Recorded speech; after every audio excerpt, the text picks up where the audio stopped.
happiness, joy, and a lot of other positive emotions were what I felt 2 years ago, back to 8th of August in 2017.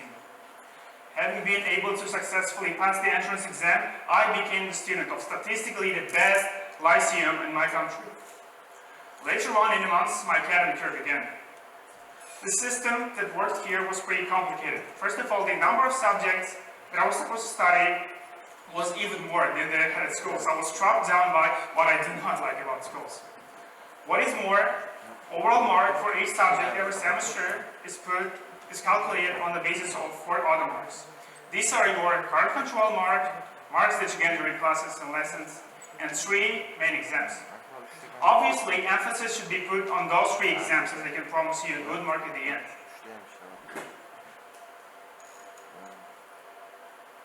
Yes.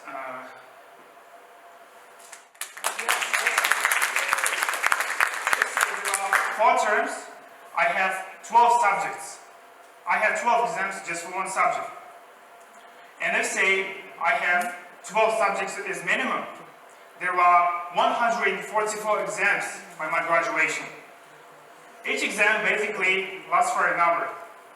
So now I must waste 144 hours of my life just to sit in the class and write the exam. On top of this, at least 2 hours preparation is needed for each examination. Thus, now I must waste 288 hours of my life for preparing. Minimum of 432 hours are supposed to be wasted away because of exams and preparing to them.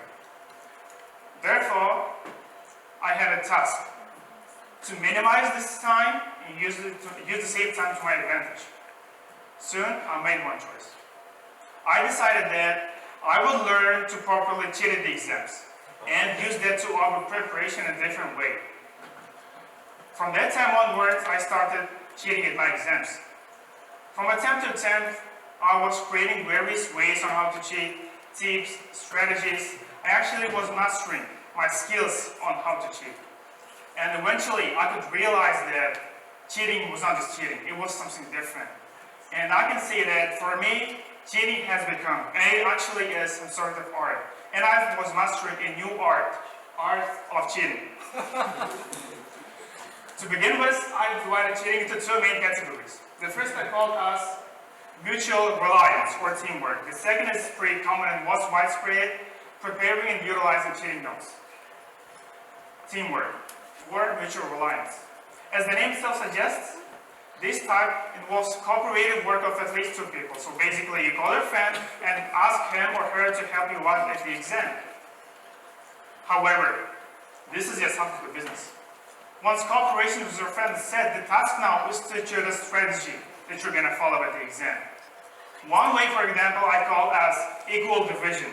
Well, basically, this is when you and your friend divide the themes and topics dedicated for the exam equally into 2, and then that means you learn the half of the materials and topics, and your friend learns the rest, so that the whole material can be covered.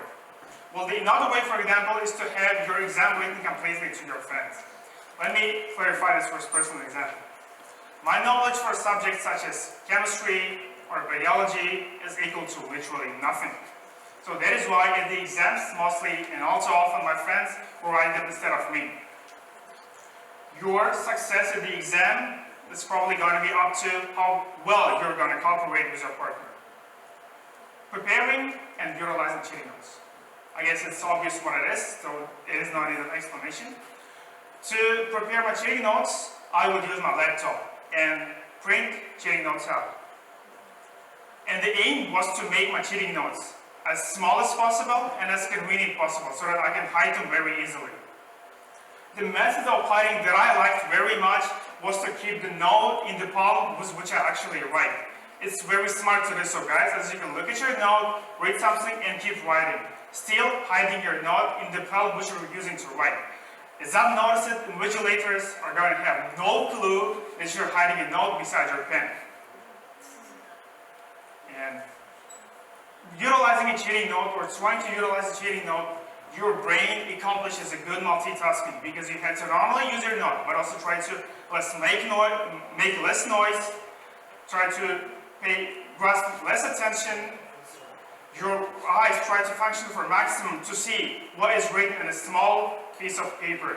So from attempt to attempt, even if we're small, you can enhance your multitasking as well. One single word, cheating. Many people, students, teachers, and instructors consider it as bad activity. Educational institutions, colleges, schools, lyceums, universities strictly forbid it because it's not allowed. However, huge passion, elaboration that I put towards mastering what I call art of cheating made me realize that it is actually a great source of benefit.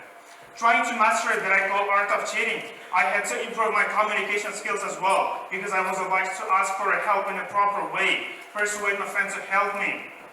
To prepare a proper cheating notes, I had to use my laptops and various apps and programs to work with texts and words. This way, I could develop my skills on utilizing those apps as well. Isn't this beneficial? I could spend half an hour or even less to prepare my notes. Or if my friend agreed to help me in the exam, I could spend no time for preparation. This way, I would have a lot of time on my hand to be busy with something else. To be busy with something that I like, such as reading a book, studying subjects that I didn't like, such as math, English, or physics, or at least sleeping. Currently, some people like certain subjects and some do not. Some people like and adore math and some do not even need it. Some people are some people love chemistry or biology. Some dislike them.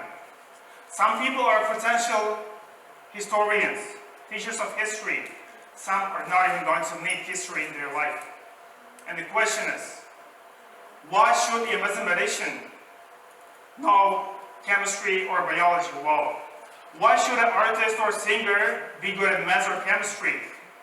The fact that I also had certain subjects that I disliked and assumed not to be important brought the idea of learning to cheat. Despite it being illegalized by academic rules, I liked cheating, took the advantage of it, and could give it a name of art. Even if I cheated fairly. At subjects such as math, physics, or English, I have never cheated because I liked them and I studied them. So ladies and gentlemen, if you also want to cheat at the exams and master the art of cheating instead of studying and learning subjects you don't want to, go ahead. If you can manage, cheating can turn to your academic weapon against unwanted subjects. Even if you cheat fairly, please. Thank you for it.